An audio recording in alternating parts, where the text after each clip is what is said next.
Good afternoon, Marshall. Thanks so much for joining us on the Rich Eisen Show.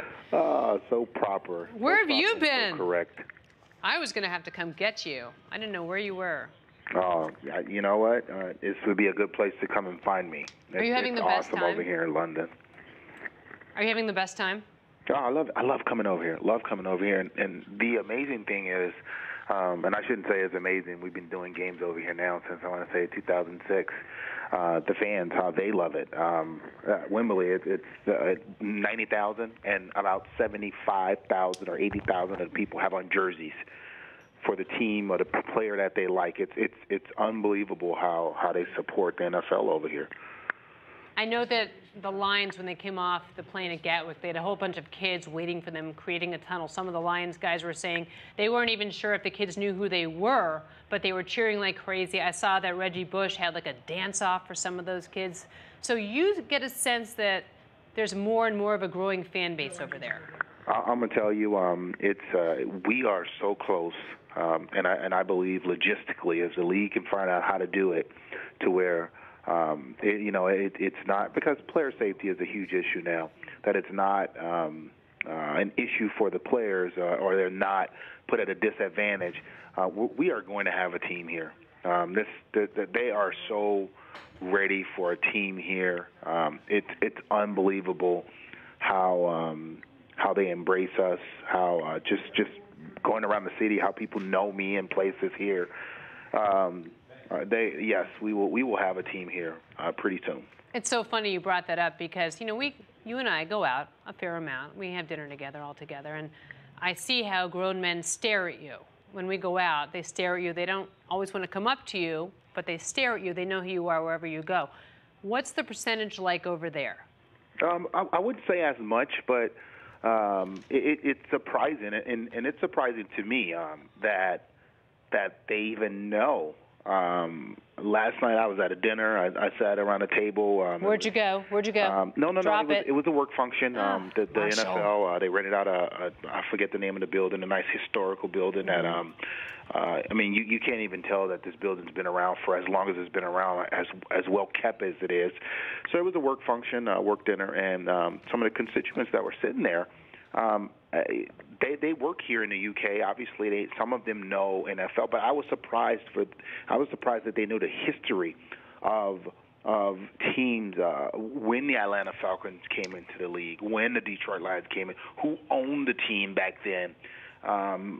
They are, you take a job sometimes and it's just a job, but to learn the history and to know the depth of the organizations, not just the current records. It was phenomenal last night. I'm telling you, when I say they, I'm talking about the fans. I'm talking about the politicians.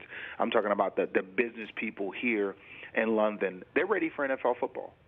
It's amazing how so many people over there who've grown up with their football, when they turn to American football, they reach into hats to figure out who their team's going to be. You read about all these crazy stories about a guy whose favorite stuffed animal was a lion. And so he showed up the other day at Lions practice because now he's a huge Lions fan. He got to meet the entire team because he loved a lion as a kid, because there isn't the same kind of history, which is somewhat crazy for us over here when you grow up with an allegiance. I mean, I've been a Patriots fan since the Tony Eason, Steve Grogan, John Hanna era. Yeah, I was born into it. I mean, I didn't get to choose. And the fans over there are choosing.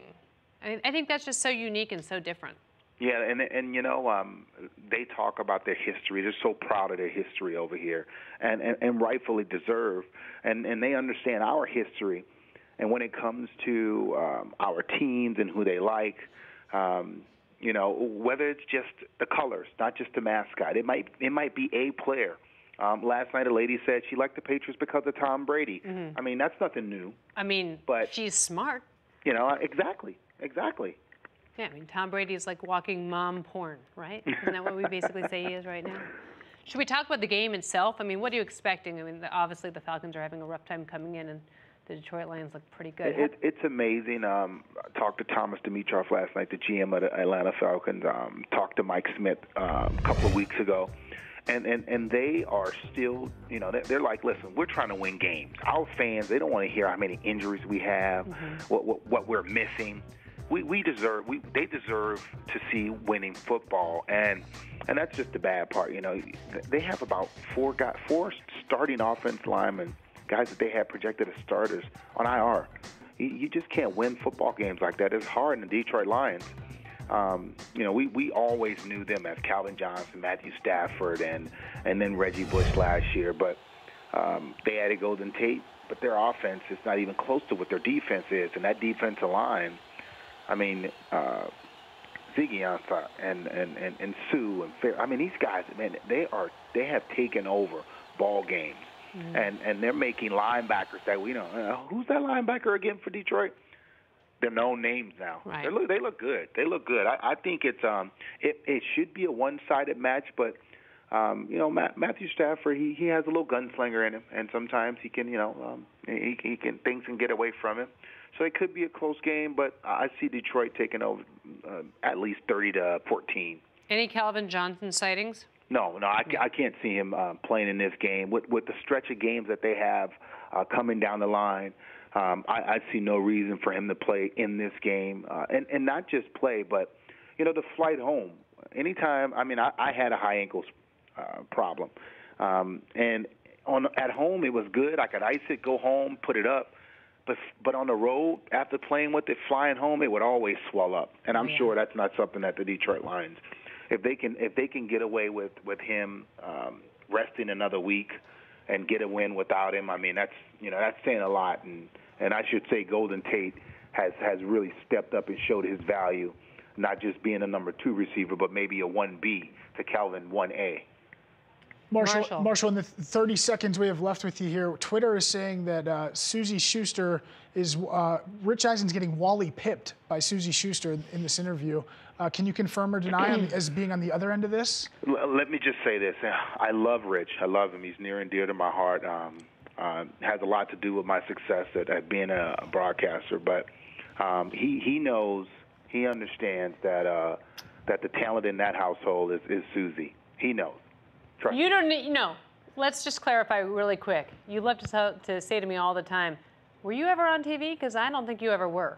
Like, he challenges me all the time. Marshall does not believe I actually had a career before. That's my way of befriending you, Suze. Oh. But you're awesome. I've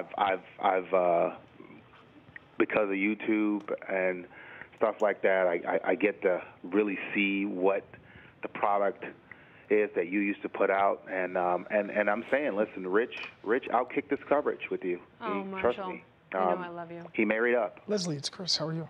Well, we really appreciate you taking the time. I know we've had to chase you around this morning, but we're so glad that you joined us, and have fun in London. I'm happy to be on. Trouble. Anytime I could be on the Rich. This is Rich Eisen's show. This is a show, right? The Rich Eisen Show. It's not a podcast. It's not a radio. This is the Rich Eisen show. Wait, did he have a podcast? That's so crazy. Marshall, thanks, honey. Had such a great time over there. The Rich Eisen Show, weekdays at noon Eastern, on Audience.